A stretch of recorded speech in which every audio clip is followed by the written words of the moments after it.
Hello friends, this is Sudhanshu Ranjan. Once again I have come along with some of the important concepts of physics of class 11. In this particular video, I would like to continue with the concepts which I delivered in the last lecture. In the last lecture we discussed about the measurement. And during the discussion of the measurement we discussed about the physical quantity. So in this particular lecture, we can also define the physical quantity. Let us understand what is the meaning of physical quantity once again. Any natural phenomena which can be quantified or measured is known as physical quantity. In other words, we can say that any natural phenomena which is associated with the number or the numerical value is known as physical quantity. Let us take an example. If I am saying that I need 5 kg rice, so in 5 kg, kg is the unit of mass and 5 is the numerical value which is associated with the mass. That's why mass will be the physical quantity, because mass depends on the numerical value. So we can say that anything which depends on the numerical value or which can be quantified or measured is known as physical quantity. So आप लोग फिर ये सोचोगे कौन सी quantity physical quantity नहीं होती है, तो वो सारी इमोशनल चीजें जिसको क्वांटिफाई नहीं किया जा सकता, जिसको मेजर नहीं किया जा सकता, उसे हम लोग बोलते हैं non physical quantity. As an example, मैं अपने इमोशन को क्वांटिफाई नहीं कर सकता. मैं आपसे पूछता हूं how much do you love your parent, can you love be quantified? Love can not be quantified और measured. That's why love is non-physical quantity. At the same time, if I am saying that I am very much angry at someone, can my anger be quantified? My anger cannot be quantified, so the anger cannot be a physical quantity. Anger is a non-physical quantity. So वो सारी emotional चीजें, वो सारा feelings जिसको quantify नहीं कर सकते, उसे हम लोग बोलते हैं नॉन फिजिकल क्वांटिटी. सो इसके साथ साथ हम लोगों ने पढ़ा था physical quantity consist of numerical value as well as unit. So unit was the important part. Unit is a standard reference with which we can measure any physical quantity. हमने unit के बारे में क्या बोला, एक ये स्टैंडर्ड रेफरेंस है जिसके हेल्प से हम किसी भी फिजिकल क्वांटिटी को मेजर कर सकते हैं. अब यूनिट्स के दो पार्ट थे, पहला फंडामेंटल यूनिट्स और दूसरा डिराइव्ड यूनिट. सो फंडामेंटल यूनिट्स अलग अलग 7 तरीके के थे. पहला था मीटर, दूसरा KG, second kelvin, ampere, candela, mole. All these where the fundamental units. So you would be thinking that what is the derived unit then? Derived unit are those units which will be dependent on fundamental unit. So suppose if I am saying that the unit of velocity is meter per second. So in meter per second, meter is the fundamental unit, second is the fundamental unit. So we can say that unit of velocity is a derived unit. In this manner, meter per second square can be also called as derived unit. Kg meter per second square can also be called as derived unit. So apart from fundamental unit and derived unit, there was another unit, that was supplementary unit. In supplementary unit, we discussed about the plane angle and the solid angle. Solid angle has been defined for 3-dimensional object and plane angle has been defined only for 2-dimensional object. So हम लोगों ने इसके साथ plane angle और solid angle के साथ last lecture finish किया था. इस प्लेन एंगल सॉलिड एंगल के साथ ही हम लोग ये लेक्चर शुरू करते हैं. Let us start this lecture, जिसमें हम लोग सबसे पहले पढ़ते हैं सॉलिड एंगल, है ना. थोड़ा हम लोगों ने डिस्कस किया था लास्ट लेक्चर में, लेकिन इस लेक्चर में तो थोड़ा सा इसको डिस्कस कर लेते हैं. सॉलिड एंगल को हम लोग ओमेगा से रिप्रेजेंट करते हैं और जिसकी यूनिट होती है स्टेरेडियन. हम लोगों ने लास्ट क्लास में डिस्कस किया था. अब हम लोगों ने, मैंने बोला था कि जब सॉलिड एंगल को डिफाइन करते हो तो सॉलिड एंगल किसके हेल्प से डिफाइन किया जा सकता है? एरिया के हेल्प से. तो मान लिया जाए मैंने एक कोन लिया और इस कोन का ये वाला एरिया है ना, ये एरिया, और इस कोन के लिए मान लिया जाए ये रेडियस है ना, ये स्लांटेड हाइट है. अब ये कोन, सपोज ये कोन किसी स्फीयर का एक पार्ट है, तो मैंने इसको क्या है, इस पे हमने एक स्फीयर बना लिया.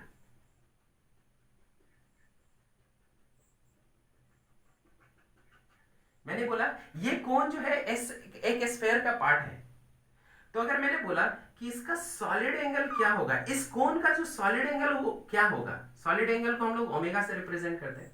तो हम लोगों ने लास्ट क्लास में डिफाइन किया था solid angle is defined as the ratio of perpendicular area divided by radius square. तो अगर मैंने इसका बोला तो इसका परपेंडिकुलर एरिया हमने बोला a है, इसका रेडियस r है, तो यहाँ पर हमने लिखा perpendicular area divided by radius square is defined as the solid angle. लेकिन मैंने बोला कि चलो कोन का ना पता करके मैं किसका पता करना चाहता हूँ, एक स्फीयर का सॉलिड एंगल पता करना चाहता हूँ, है ना। स्फीयर तो 3D है, इसका मतलब है 3D का सॉलिड एंगल हो सकता है। तो स्फीयर का अगर हम लोग सॉलिड एंगल पता करना चाहते हैं तो कैसे पता करें? तो सबसे पहले इस स्फीयर का अगर सॉलिड एंगल पता करना है, मतलब स्फीयर का मुझे एरिया चाहिए होगा। तो स्फीयर का एरिया क्या होता है हमें मालूम है, एरिया ऑफ द स्फीयर क्या होता है, एरिया ऑफ द स्फीयर होता है 4 pi R square if the R is the radius of the sphere. Very good. It means what is the solid angle of the sphere? Solid angle of the sphere is equal to perpendicular area. Area कितना है 4 pi r square divided by what? R square. R square cancel. So it will be equal to 4 pi. 4 pi stay radian. मतलब solid angle of the sphere, complete sphere is what? 4 pi stay radian. Clear? मुझे ये important concept था जो मुझे इस class में बताना था। इसके अलावा हम लोगों ने क्या डिस्कस किया था? प्लेन एंगल के बारे में। प्लेन एंगल जिसको हम लोगों ने थीटा से रिप्रेजेंट किया था और जिसकी यूनिट जो थी वो क्या थी? रेडियन। यूनिट क्या थी? रेडियन। जब हम लोग प्लेन एंगल डिफाइन कर रहे थे तो प्लेन एंगल हम लोगों ने किससे डिफाइन किया था? प्लेन एंगल हम लोगों ने आर्क लेंथ से डिफाइन किया था। किससे डिफाइन किया था? आर्क लेंथ से। अगर ये आर्क लेंथ L है, ये रेडियस R है और ये एंगल थीटा है, सो ये थीटा हमारा क्या था? ये थीटा हमारा प्लेन एंगल था। और प्लेन एंगल क्या था? Plane angle is equal to arc length divided by radius. लेकिन ये जो आर्क लेंथ था, ये arc length perpendicular arc length था। Just remember that. इस आर्क लेंथ के बारे में जो हमने बोला था, ये आर्क लेंथ हमारा परपेंडिकुलर आर्क लेंथ था। Very good. जब हमने ये लिखा कि इस पर्टिकुलर आर्क लेंथ के लिए जो एंगल है वो थीटा, जिसको हमने डिफाइन किया L डिवाइडेड बाय R से। Very good. लेकिन हमने बोला जो प्लेन एंगल है, यहां पे प्लेन एंगल मैं सर्कल के लिए भी निकाल सकता हूं। किसके लिए? सर्कल के लिए। ये प्लेन एंगल मैं किसके लिए निकाल सकता हूं? एक कंप्लीट सर्कल के लिए भी निकाल सकता हूं। तो कंप्लीट सर्कल के लिए अगर प्लेन एंगल निकालना हो तो हम कैसे निकालेंगे? तो plane angle is equal to once again perpendicular arc length divided by radius. अब मैं सर्कल की बात कर रहा हूं, मतलब सर्कल का आर्क लेंथ चाहिए हमें। तो अगर सर्कल का आर्क लेंथ का बात करें तो सर्कल का जो आर्क लेंथ, इसका सरकमफेरेंस होगा। मतलब arc length is equal to circumference of the circle, that is 2 pi r, and radius of the circle is r, so r cancel, this is 2 pi। इसका मतलब क्या है? Theta is equal to 2 pi radian. इससे हमें क्या पता चला कि जो सर्कल का प्लेन एंगल है वो 2 pi रेडियन होता है। ठीक है। इसके अलावा जो इंपॉर्टेंट पॉइंट्स है वो मैं डिस्कस करना चाह रहा हूं। हम लोगों ने क्या देखा? सर्कल का जो प्लेन एंगल है वो क्या है? 2 पाई रेडियन, सर्कल का प्लेन एंगल। लेकिन हमें इसके अलावा भी मालूम है कि सर्कल का जो टोटल एंगल होता है वो 360 डिग्री होता है। 360 डिग्री होता है। इसका मतलब है ये 360 डिग्री जो मैकेनिकल एंगल है and theta is equal to 2 pi radian. ये 2 पाई रेडियन भी तो सर्कल का एंगल है। इसका मतलब हम लोग क्या बोलेंगे? 2 pi radian is equal to 360 degree, है ना। सो अगर मैं ऐसा बोलूं तो 1 रेडियन कितना होगा? फिर 1 radian is equal to 360 degree divided by 2 pi. ये 2 से कैंसिल, मतलब 180 डिवाइडेड बाय पाई डिग्री। अच्छा, मैं जब यहां पर पाई की वैल्यू रख दूं, पाई की वैल्यू होती है 3.14। जब मैं ये वैल्यू रखूंगा तो ये आएगा 57.29 डिग्री। इसका मतलब हम लोग क्या बोल सकते हैं? 1 radian is equal to 57.29 degree. Very good. तो मैं ऐसे बोल सकता हूं क्या? 57.29 degree is equal to 1 radian. तो मैं ये भी बोल सकता हूं कि 1 डिग्री कितना होगा? 1 degree is equal to 1 divided by 57.29 radian. और इसको जब आप यूज करोगे, इसको जब डिवाइड करोगे, तब आपको जो मिलेगा that is 1.745 into 10 to the power -2 radian. इसका मतलब 1 डिग्री किसके बराबर है? 1 डिग्री 1.745 इंटू 10⁻⁻² रेडियन के बराबर है। मतलब डिग्री और रेडियन में रिलेशन है ये। अच्छा, इसके अलावा कुछ इंपॉर्टेंट पॉइंट्स है प्लेन एंगल में, उस इंपॉर्टेंट पॉइंट्स को भी हम लोग समझते हैं। जब प्लेन एंगल में बात करते हैं तो प्लेन एंगल में हम लोग मिनट की भी बात करते हैं और सेकेंड की भी बात करते हैं, है ना। तो इसको क्वेश्चन की तरह ही समझ लो कि यहां पर हमें कन्वर्ट करना है, convert 1 minute and 1 second in radian and degree.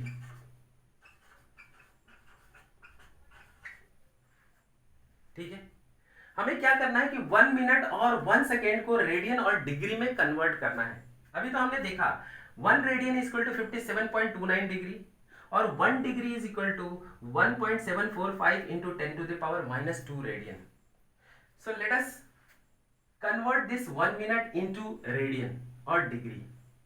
तो मैंने बोला कि अगर मैं बोलता हूं कि 1 डिग्री, एक चीज आपको याद रखना है, 1 degree is equal to 60 minute. Just remember that 1 degree is equal to 60 minute. So मैं बोल सकता हूं 60 minute is equal to 1 degree. So 1 minute is equal to 1/60 degree. तो मैं आपसे पूछूं what is the relation in between minute and degree, then 1 minute is equal to 1/60 degree. Very good. अब मैं बोलूं कि 1 मिनट यहां पे है, 1 मिनट को मैं ऐसे लिख सकता हूं 1/60 इंटू 1 डिग्री। आप बोलोगे कि ये कैसे लिखा? जब मैं आपसे पूछता हूं कि 30 kg लिखना हो तो 30 kg को आप कैसे लिखते हो? 30 इंटू 1 kg, है ना। उसी तरीके से 1/60 डिग्री को मैंने लिखा 1/60 इंटू 1 डिग्री। Very good. अब 1/60 into 1 degree, 1 degree is equal to कितना है? 1.745 इंटू 10⁻⁻² रेडियन। यहां पर पुट करते हैं 1.745 इंटू 10⁻⁻² रेडियन। जब इसको कन्वर्ट करोगे तो आपको मिलेगा 2.91 इंटू 10⁻⁻4 रेडियन। क्लियर? इसका मतलब 1 minute is equal to 1/60 degree and 1 minute is equal to 2.91 into 10⁻⁻4 radian. अगर ये पॉइंट याद रह जाए तो ये बहुत ही अच्छा होगा, है ना। ठीक है, कोशिश करेंगे कि ये सारा पॉइंट हम लोग याद रखें। Very good. तो हमने 1 मिनट को डिग्री में भी कन्वर्ट किया, 1 मिनट को रेडियन में कन्वर्ट किया। अब 1 सेकेंड को कन्वर्ट करते हैं डिग्री में एंड रेडियन में।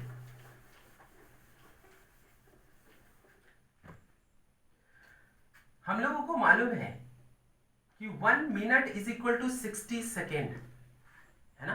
सेकेंड को इस डबल लाइन से डिनोट करते हैं एंड मिनट को सिंगल लाइन से डिनोट करते हैं। Very good. तो मैंने बोला 60 second is equal to 1 minute. So 1 second is equal to 1/60 minute. 1/60 minute को लिख सकते हैं 1/60 into 1 minute and 1 minute is equal to how much degree? 1 minute is equal to 1/60 degree. So 1 minute is equal to 1/60 degree. इसका मतलब इसको हम लोग लिख सकते हैं 1/3600 degree. 1 second is equal to 1/3600 degree. Very good. So 1 second is equal to 1/3600 into 1 degree, where 1/3600 और 1 degree की वैल्यू हमने निकाला था, है ना। 1 डिग्री की वैल्यू रेडियन में था 1.745 इंटू 10⁻⁻² रेडियन। जब आप इसको ब्रेक करोगे, है ना, कन्वर्ट करोगे, तो आपको मिलेगा 4.85 into 10⁻⁻6 radian. This is 1 second. Means 1 second has been converted into degree as well as it is converted into the radian. 1 second is equal to 1/3600 degree and 1 second is equal to 4.85 into 10⁻⁻6 radian. So ये कुछ important points है, कुछ important conversion है जो आपको याद रखना है ना। सो इस कन्वर्जन के हेल्प से हम लोग कुछ न्यूमेरिकल्स भी सॉल्व कर सकते हैं. Let us understand the numerical.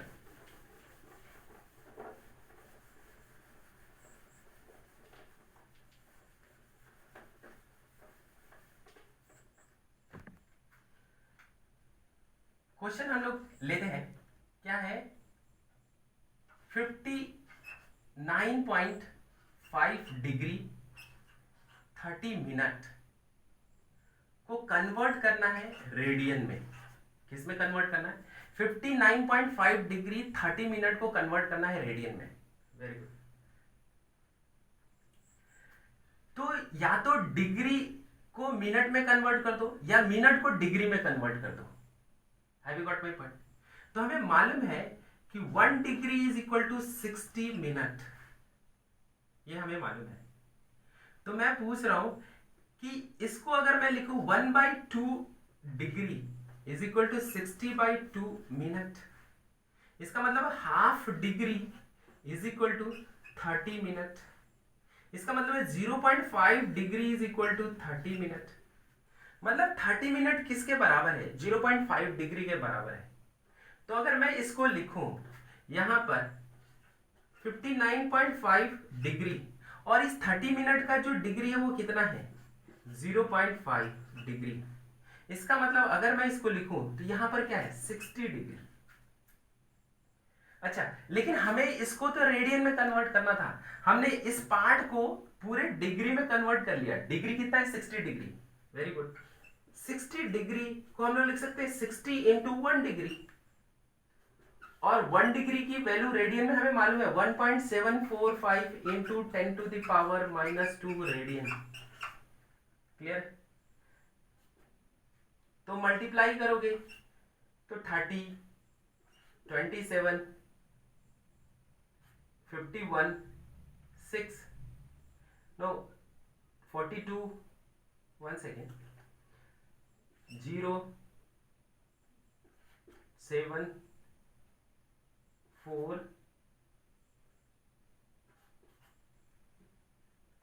so this is the value, and after 30 it will be there into what? 10 to the power -1. So if I divide it, 10 to the power -1 means what? Divided by 10, so it will be 1.0470 radian. Have you got my point? So हमने क्या किया? 59.5 degree 30 minute को हमने radian में convert कर दिया. पहले तो इसको डिग्री में कन्वर्ट किया था और ये किसके बराबर आता है? 60 डिग्री के बराबर. और 60 डिग्री को हमने रेडियन में कन्वर्ट कर दिया. तो ये हमें मिला. इस तरीके से हम लोग रेडियन को डिग्री और डिग्री को रेडियन में, मिनट को रेडियन में, सेकेंड को रेडियन में कन्वर्ट कर सकते हैं अगर वो सारा पॉइंट्स हमें याद है तो. अच्छा, ये जो हम लोग प्लेन एंगल और सॉलिड एंगल की बात कर रहे थे, ये किस में बात कर रहे थे? किस टॉपिक में बात कर रहे थे? हम लोग ये यूनिट्स में बात कर रहे थे, सप्लीमेंट्री यूनिट्स में, है ना. तो सप्लीमेंट्री यूनिट्स की बात कर रहे थे, मतलब हम लोग सारे यूनिट्स के बारे में ऑलरेडी डिस्कस कर चुके हैं लास्ट क्लास में. तो यहाँ पर जो हम लोग डिस्कस करने वाले हैं वो यूनिट के प्रॉपर्टीज के बारे में डिस्कस करने वाले हैं. Let us discuss the properties of the unit.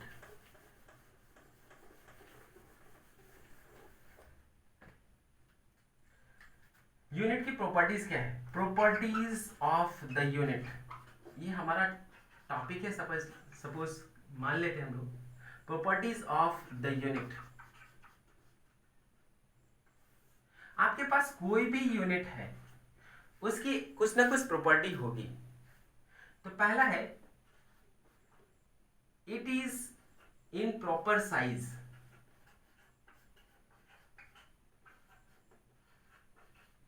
ये प्रॉपर साइज में होना चाहिए. दूसरा, it should be easily available.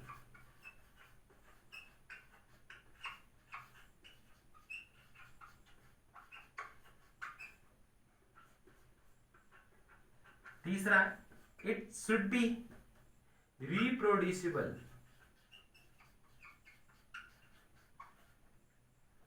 And जो चौथा है, it should be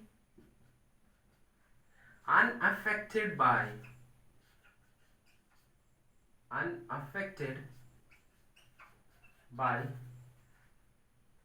climatic change.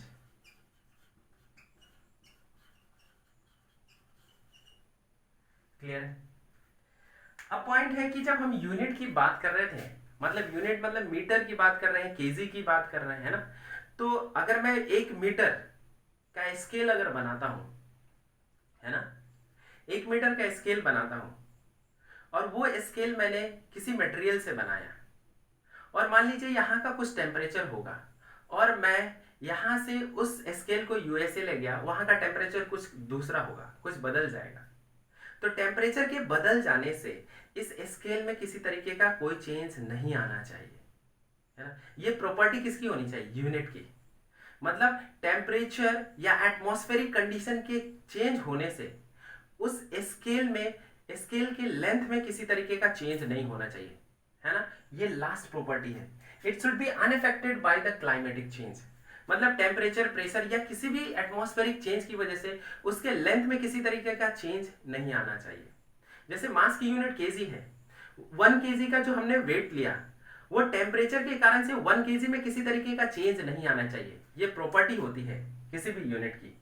उसके बाद ये जो प्रॉपर्टी है रिप्रोड्यूसिबल। मान लिया जाए कि आप अंटार्कटिका में हैं, और अंटार्कटिका में बहुत सारे आइस है। आपने क्या किया? आइस से आपने स्केल बना लिया, ठीक है? आप आइस से स्केल बना लिए और फिर अंटार्कटिका से इंडिया में चले आए, तो वो आइस क्या हो जाएगा? गर्मी के कारण से पिघल जाएगा और आपके हाथ में वाटर हो जाएगा। इसका मतलब वो मीटर स्केल तो अभी वाटर में कन्वर्ट हो गया। तो क्या आपके पास फिर से मीटर स्केल बनाने का उपाय होना चाहिए या नहीं? होना चाहिए। मतलब हमारे पास यूनिट ऐसी होनी चाहिए जिसको हम लोग फिर से प्रोड्यूस कर सके, है ना? इसलिए हमने क्या बोला? It must B reproducible. उसके बाद क्या है? अब कोई भी यूनिट आप तैयार करते हो तो आपके पास अवेलेबल होना चाहिए, है ना? आपके पास मीटर स्केल अवेलेबल होना चाहिए। ऐसा नहीं है कि मीटर स्केल खराब हो गया तो मुझे यूएसए और पेरिस या फ्रांस जाना पड़े, फिर से मीटर स्केल खरीद के लाना पड़े और फिर हम लोग यूज करें। ऐसा नहीं होना चाहिए, वो आसानी से अवेलेबल होना चाहिए। Very good. It is in proper size. This is the important property. Proper size का मतलब क्या है कि मान लिया जाए आप जब राइस खरीदते हो तो आपके पास केजी होता है, 1 केजी, हाफ केजी, है ना?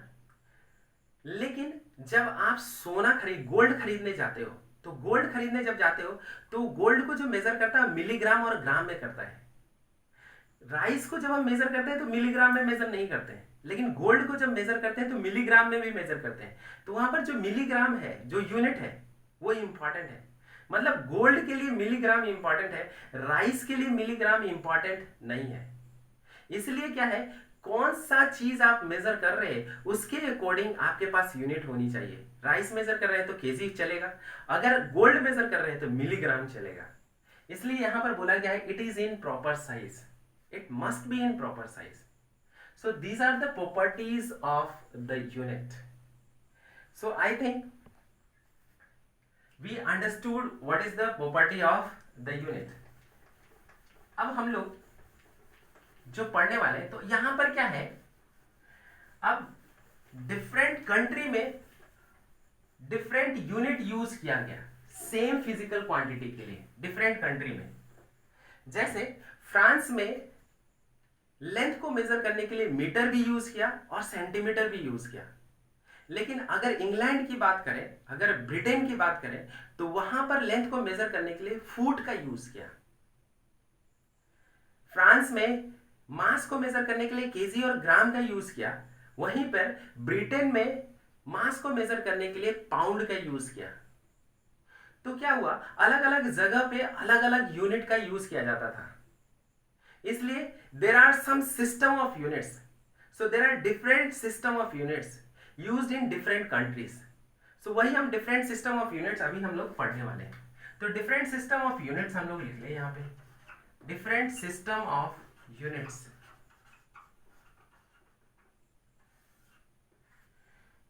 So different system of units को हम लोग डिवाइड कर लेते हैं, है ना?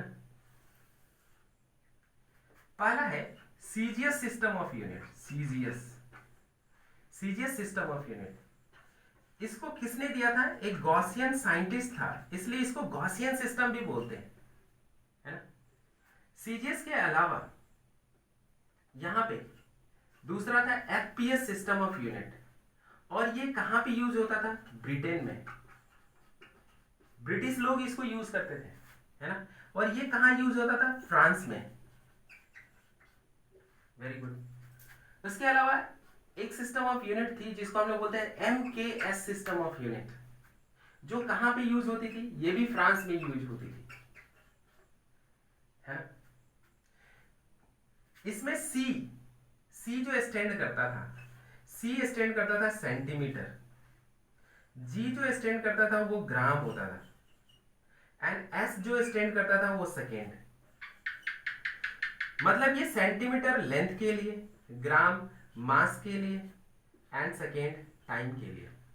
उसी तरीके से यहां पर एफ जो स्टैंड करता था वो फुट होता था, और फुट किसके लिए, लेंथ के लिए। पी जो स्टैंड करता था वो पाउंड होता था, और ये किसके लिए स्टैंड करता था, ये मास के लिए। और एस जो स्टैंड करता है वो सेकेंड, ये किसके लिए स्टैंड करता था, तो ये टाइम के लिए। सिमिलरली अगर मैं यहां पर आता हूं तो ये जो एम है, ये एम मीटर था, और ये लेंथ के लिए स्टैंड करता था। उसके बाद के मीन्स केजी, किलोग्राम, जो मास के लिए स्टैंड करता था। उसके बाद एस जो सेकेंड है, जो किसके लिए स्टैंड करता था, टाइम के लिए। Have you got my point? So यहां पर डिफरेंट सिस्टम ऑफ यूनिट्स मैंने आपको बताया है?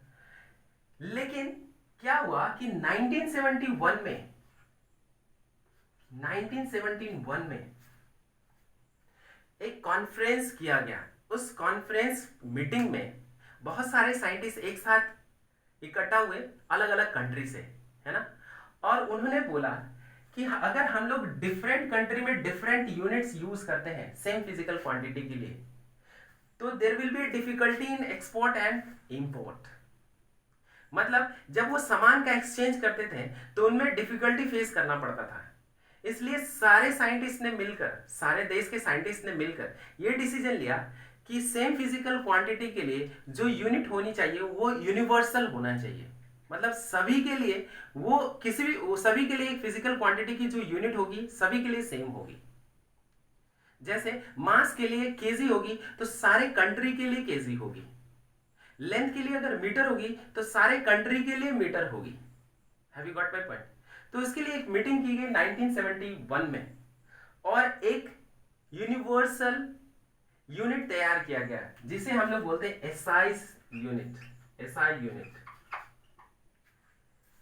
और इस एसआई यूनिट को फ्रेंच में क्या कहा गया, फ्रेंच में कहा गया सिस्टमे, सिस्टमे इंटरनेशनल, इंटरनेशनले दी यूनिट्स, ये कहा गया। ये actually international system of unit है। इसको अगर मैं बोलूं जनरल टर्म में तो ये इंटरनेशनल सिस्टम ऑफ यूनिट है, जिसके बारे में कब बताया गया, 1971 में। और किस लिए बताया गया, क्योंकि मान लिया जाए कि आप इंग्लैंड में गए और इंग्लैंड में आपने कपड़ा का मेजरमेंट लिया, वहां से कपड़ा खरीद कर लाए और इंडिया में आपको बेचना है, तो वहां से जो आप कपड़ा खरीद के लाए वो फुट में खरीद के लाए। लेकिन इंडिया में जो खरीदने वाले हैं वो मीटर में खरीदने वाले हैं, तो फुट को पहले मीटर में कन्वर्ट करना पड़ेगा, तब आप यहां पर जाके बेच पाओगे। सो ये कन्वर्जन जो था वो कन्वीनियंट नहीं था, है ना। तो इसको कन्वीनियंट बनाने के लिए पूरे कंट्री में एक ही तरीके का यूनिट बनाया गया, जिसको हम लोग बोलते हैं international system of the units, जिसको एसआई यूनिट भी बोलते हैं। Have you got my point? अब पॉइंट था कि ये एसआई यूनिट कौन कौन से थे। तो जो मैंने फंडामेंटल यूनिट्स बताए, 7 फंडामेंटल यूनिट्स जो मैंने बताया, वो सारे 7 फंडामेंटल यूनिट्स एसआई यूनिट ही है। उसके अलावा 2 सप्लीमेंट्री यूनिट, वो भी एसआई यूनिट है। Have you got my point? Clear? So अब पॉइंट ये है कि जब हमने एसआई यूनिट यूज किया तो इसका कुछ ना कुछ तो एडवांटेज होगा, है ना। तो वो एडवांटेज के बारे में हम लोग जान लेते हैं।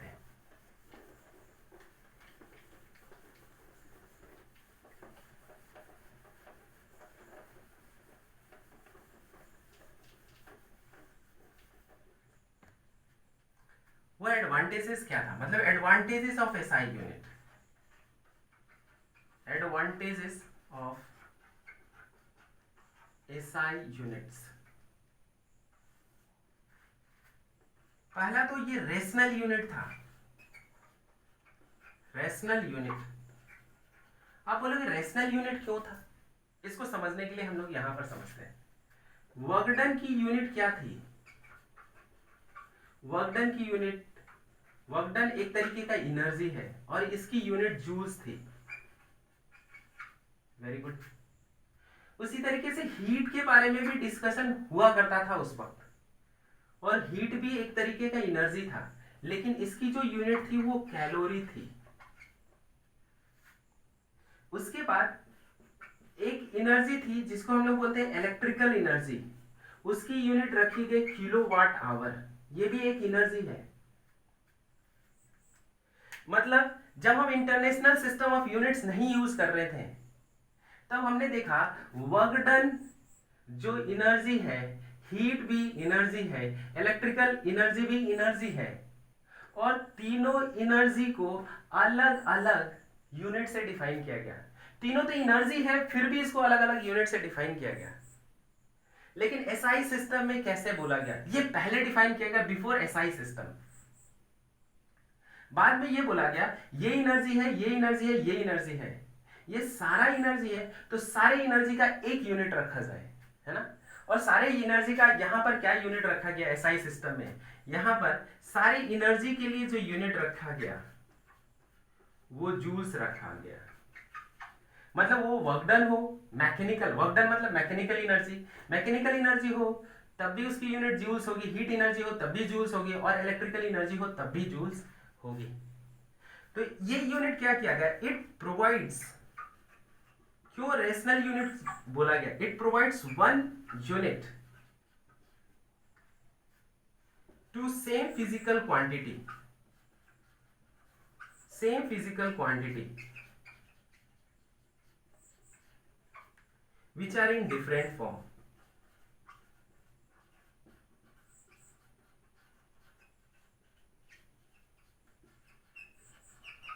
मैं यहां पर क्या बताना चाह रहा हूं कि ये सेम फिजिकल क्वांटिटी, ये भी एनर्जी, ये भी एनर्जी, ये भी एनर्जी, लेकिन ये सारे फिजिकल क्वांटिटी डिफरेंट फॉर्म में है, और डिफरेंट फॉर्म्स के लिए डिफरेंट यूनिट बनाया गया। लेकिन एसआई सिस्टम में क्या है? डिफरेंट फॉर्म के लिए सेम ही यूनिट बनाया गया अगर सेम फिजिकल क्वांटिटी है तो। इसलिए इसको क्या बोला गया? Rational unit.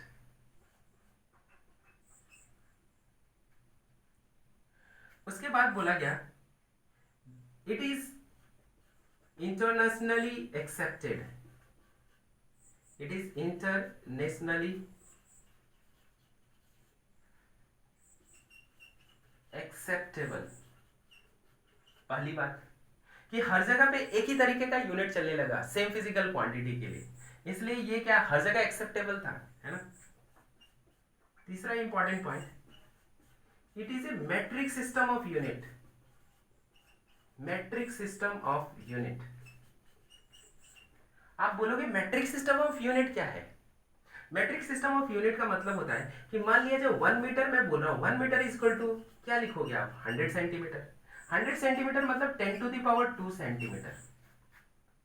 Just listen to me, 1 metre को जब सेंटीमीटर में आप कन्वर्ट कर रहे हो तो 10 का मल्टीप्लीकेशन कर रहे हो। यहां पर 10 को कितनी बार मल्टीप्लाई किया? 2 टाइम्स, है ना। तो किसी भी सिस्टम में अगर यूनिट का कन्वर्जन करना है और उसमें 10 का मल्टीप्लीकेशन हो रहा है या 10 का डिवीजन हो रहा है तो उसे मैट्रिक सिस्टम ऑफ यूनिट बोलते हैं। The system of unit in which unit can be converted by multiplication और division by 10। Have you got my point? अगर 10 से मल्टीप्लाई करते हो या डिवाइड करते हो तो उसे हम लोग मैट्रिक सिस्टम ऑफ यूनिट बोलते हैं। अब एग्जांपल में मैंने यहां पर बोला 1 केजी, 1 केजी को आप 1000 ग्राम लिख सकते हो, और 1000 मतलब 10 टू द पावर 3 ग्राम। मतलब 1 केजी को अगर ग्राम में कन्वर्ट करना है तो 10 को आपने कितनी बार मल्टीप्लाई किया? 10 को आपने 3 टाइम्स मल्टीप्लाई किया, इसलिए यहां पर 10 टू द पावर 3 ग्राम आ गया। Have you got my point? So हमने क्या बोला, ये हमारा एसआई यूनिट्स का एडवांटेज है। पहला एडवांटेज ये रैशनल यूनिट है, सेम फिजिकल क्वांटिटी के लिए सेम यूनिट रखा गया, इसलिए इसे रैशनल यूनिट कहा गया। ये तो पहले बता दिया गया कि 1971 में एक कॉन्फ्रेंस हेल्ड हुआ था, उस कॉन्फ्रेंस में ही ये एसआई सिस्टम ऑफ यूनिट्स बनाया गया, इसलिए ये इंटरनेशनली एक्सेप्टेबल है ना। और तीसरा है it is A matric system of units. Have you got my point? और मैट्रिक सिस्टम ऑफ यूनिट्स का मतलब होता है या तो किसी भी यूनिट को 10 से डिवाइड करो और 10 से मल्टीप्लाई करो, उसे हम लोग बोलते हैं matric system of units. Have you got my point? अब इसमें एक इंपॉर्टेंट पॉइंट था जो मैंने यहां पर नहीं बताया, मैं इसको अलग से भी समझा दे रहा हूं। These are the advantages of the SI units.